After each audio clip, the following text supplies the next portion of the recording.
Aujourd'hui, nous découvrons combien est prélevé sur ton salaire pour payer ta caisse de pension.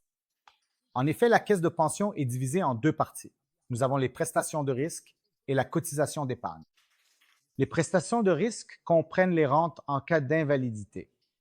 Et pour les enfants d'invalides, ainsi que les rentes de veuvage et les rentes d'orphelins. Les prestations dépendent aussi beaucoup du plan de caisse de pension choisi par votre employeur. Habituellement, les entreprises de taille moyenne ou grande disposent de deux plans au sein de la caisse de pension, le plan pour les collaborateurs et celui pour les cadres. Vous êtes assuré à la caisse de pension uniquement si votre revenu dépasse 22 680 francs par an. Et les cotisations, comme pour l'AVS, donc le premier pilier, commencent à être payées à partir du 1er janvier de l'année où vous atteignez 18 ans.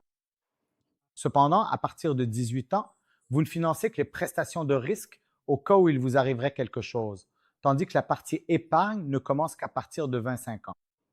Et une particularité est que, comme le dit le commentaire de GioAlb, selon la tranche d'âge, vous paierez un pourcentage plus élevé ou plus bas.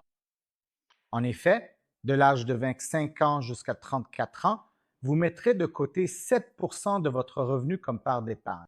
La moitié est payée par l'employeur et l'autre moitié est payée par vous-même. Tous les 10 ans, le pourcentage augmente, donc les 10 premières années, c'est 7%, puis de 35 à 44 ans, cela devient 10%, ensuite 15% et enfin 18% d'épargne. Ainsi, les 20 dernières années représentent la phase de la vie où vous accumulez le plus d'argent pour votre retraite, toujours en ce qui concerne le deuxième pilier.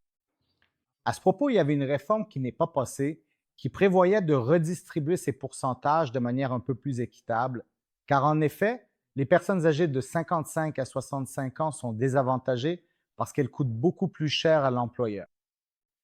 Ici, nous avons un exemple concret de deux hommes qui ont un salaire de 42 0 francs par an et 60 0 francs par an, avec une cotisation d'épargne de 0 et de 2 400 francs.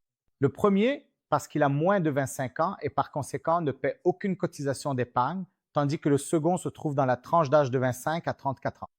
Ensuite, nous avons la contribution au coût de risque, donc les prestations d'invalidité et de décès, ainsi que les frais accessoires pour un total de 818, 498 francs par an. Donc, comme vous pouvez le constater, la moitié, de cette contribution, la moitié est versée par l'employeur et l'autre moitié est payée par le collaborateur.